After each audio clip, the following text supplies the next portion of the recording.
Assalamualaikum warahmatullahi wabarakatuh. Perkenalkan, nama saya Distia Kusuma Anggraini, NIM 630 40 190 133.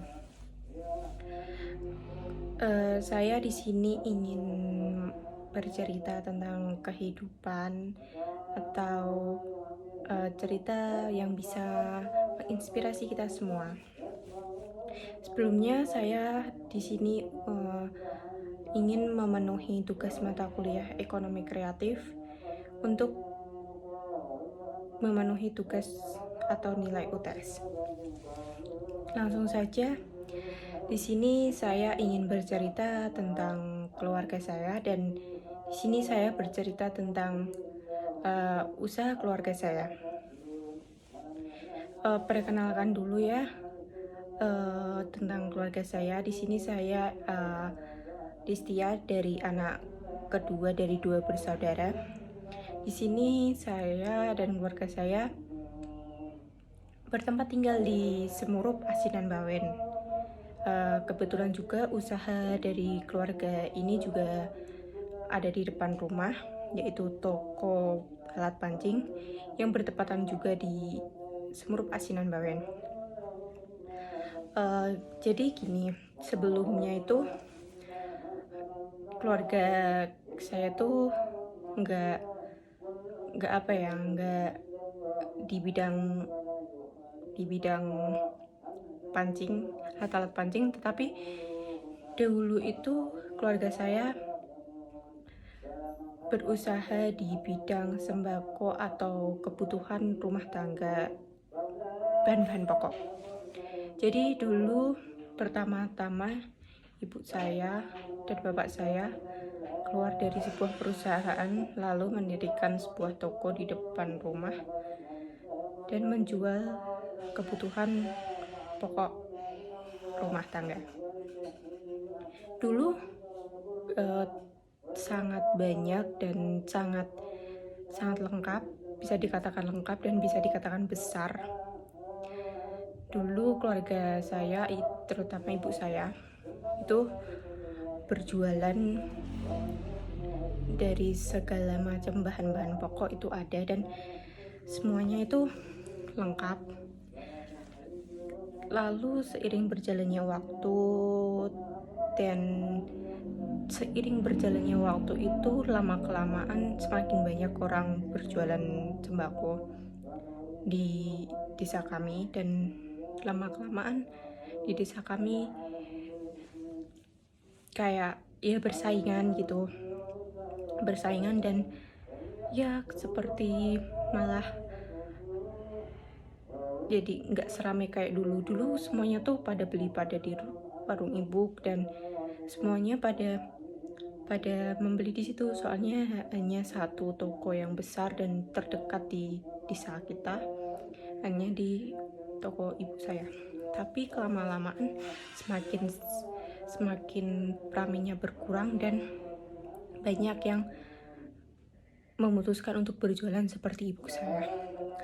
Lalu lama-kelamaan ibu dan bapak saya bertukar pikiran untuk usaha apa yang kira-kira cocok dan usaha apa yang kira-kira bisa bertahan lama walaupun ada orang yang berjualan seperti itu, tetap ramai.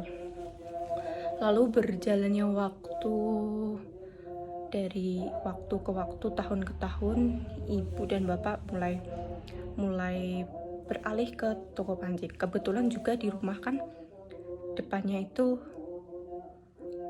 rawa bening, jadi kan banyak sekali orang yang mancing.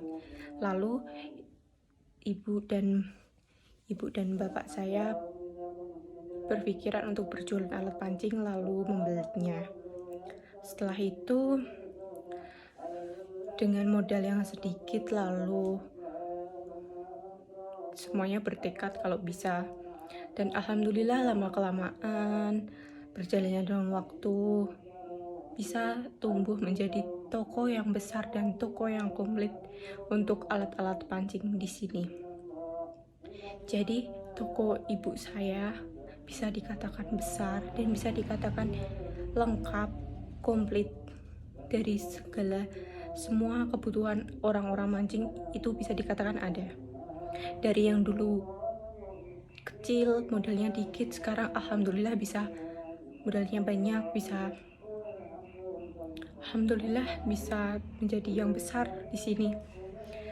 Lalu beberapa bulan ini, tepatnya Februari kemarin, ibu saya meninggal dan kami semua kehilangan.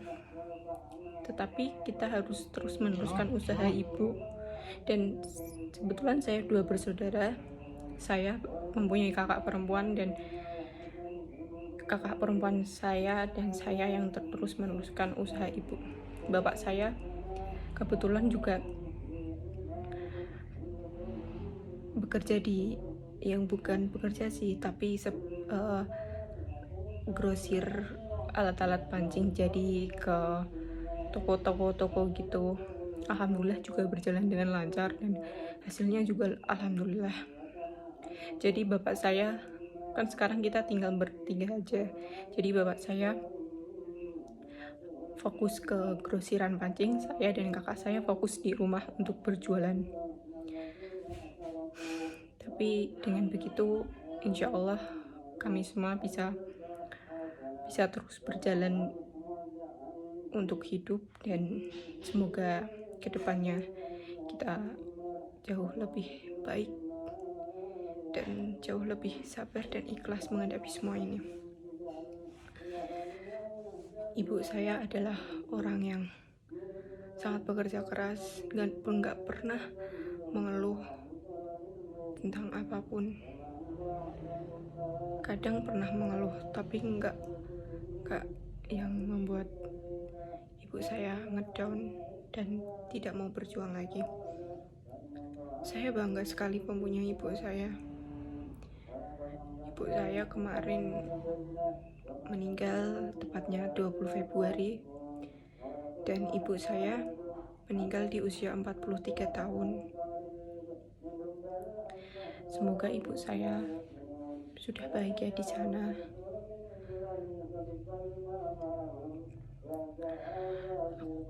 Saya sendiri nggak bisa menyalahkan takdir, nggak bisa menyalahkan maut, tapi mungkin ini yang terbaik buat ibu, buat saya, buat keluarga saya. Semoga kedepannya kita semua jauh lebih baik dan lebih sabar. Tanpa adanya ibu saya di sini, mungkin keluarga saya nggak bisa sampai titik sekarang, nggak bisa sampai ya mungkin seenak sekarang hidupnya. Dan segitu saja cerita dari saya. Sekian dan terima kasih. Bila ada kesalahan dalam kata-kata, saya mohon maaf yang sebesar-besarnya. Wassalamualaikum warahmatullahi wabarakatuh.